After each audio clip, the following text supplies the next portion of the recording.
Let's get straight to it. This is a 16 kg MaceBell. I'm doing an inside and an outside 360 shield cast with adding a pendulum swing to it. When it comes to hand positioning, the bottom hand, if you're doing two hands, the bottom hand is the base hand. The hand that's on top of the base hand stirs the direction of the MaceBell. I do a pendulum swing just to get it up.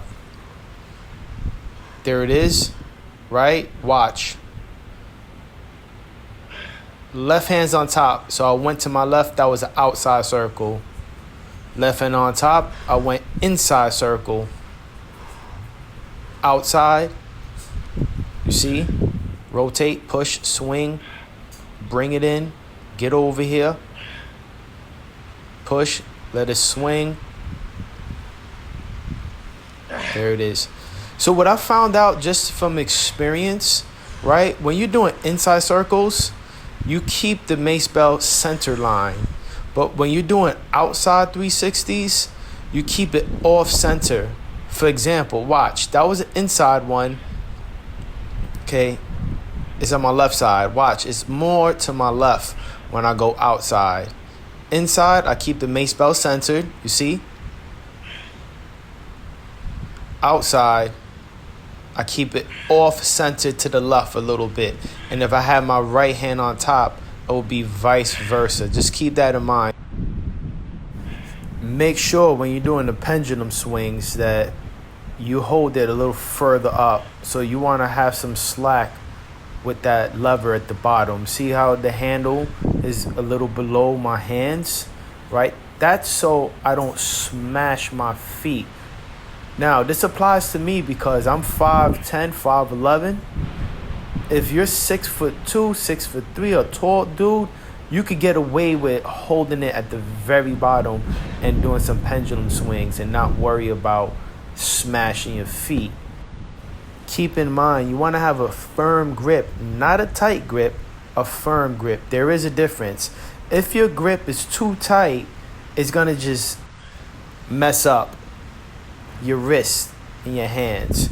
So you want to have a good grip, but leave some leeway room while it's swinging, because it's going to be impossible if you're gripping it for dear life to do these movements. So firm grip, but not tight. Pause. So a good question is, why do you do MaceBell training? What's the importance of it? First, grip strength is nothing like it when it comes to your forearms. Hands down, it's, if you ask me, the greatest form of training, that grip strength. Another thing is posture. Now, to get your arms over your head with that weight, right, the shoulder flexion that occurs requires a lot of mobility from the lats and the shoulders. And another thing, it makes you stay tall. We live in an age where people have this concave, protracted shoulder look that looks disgusting.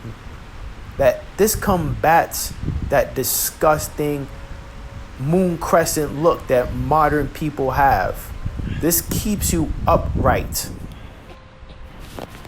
Then when it comes to the core, your core is designed to rotate and to stabilize, aka anti-rotation. So anytime you rotate, you work your entire core complex, not just the front abdominal wall, but your obliques, internal, external, plus your posterior side of your core, your lower back. The breathing mechanics of it, every time I bring it above my head, that's when I take that deep breath. I inhale, exhale. Inhale, hold it, stabilize, let it go, exhale, rinse and repeat. I'm alternating sides. Like I said, whatever hand's on top, that's the direction, that's the directional hand. The hand on the bottom is the base hand. Look at that form, son. Look at Beautiful. That's artwork right there. Picasso. I'm doing so many 360 circles. I'm forming a halo around my entire body. I also forgot to mention counterbalance. How this teaches you counterbalance. MaceBells, club bells, Bulgarian bags, anytime you're doing 360s, you have to counterbalance the weight. If you notice the subtleties, if you notice wherever the ball goes, just look at where my body is. Watch. Look how I press it to the side. Counterbalance. You see?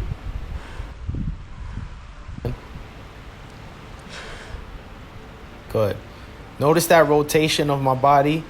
Almost got washed with that one. That was a close call. I'm getting kind of tired over here. I did like 100. Let's go. At first you don't succeed, dust yourself off and try again. I'm not stopping. Yeah, I remember my forearms were feeling it with this. On fire. Popeye the Sailor Man forearms.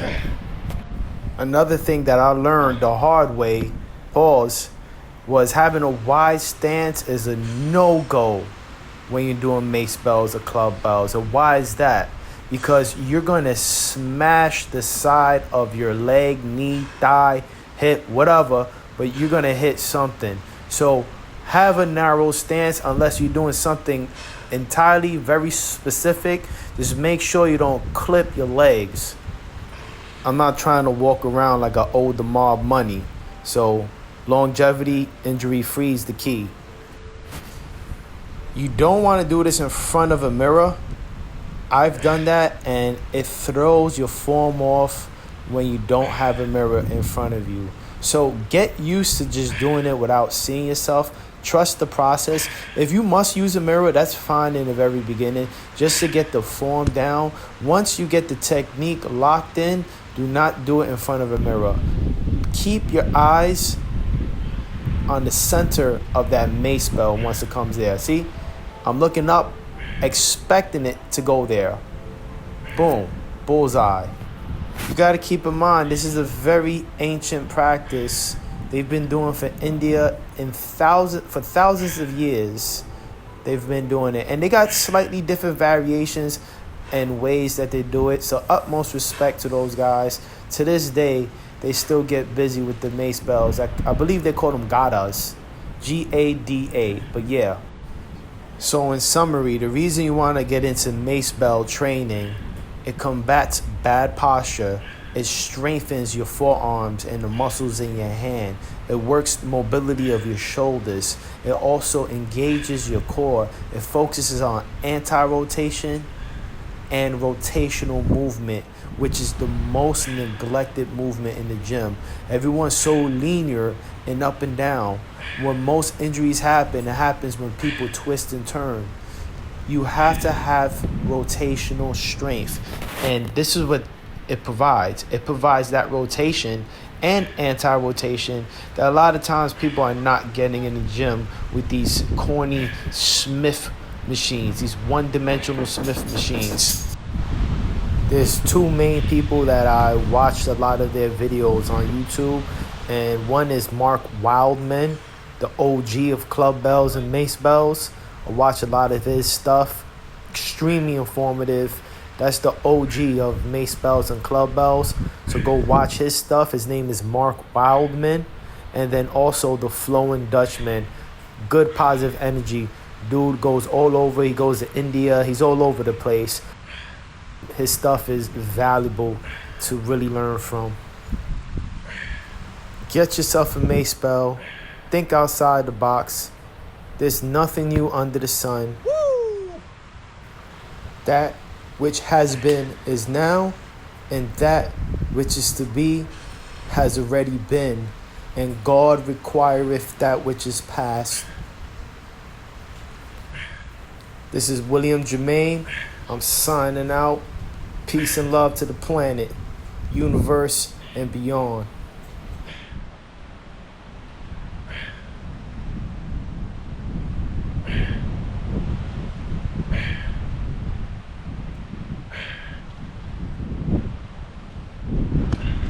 fuck around, find out, McGritty. Yo, don't fuck around and find out.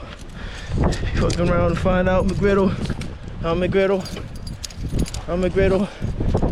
Chicken McGriddle. Yo, chill out the licking, dude. All right, tear it up, son.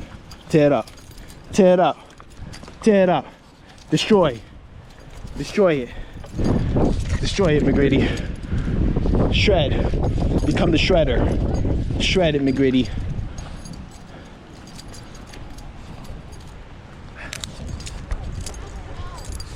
Going great.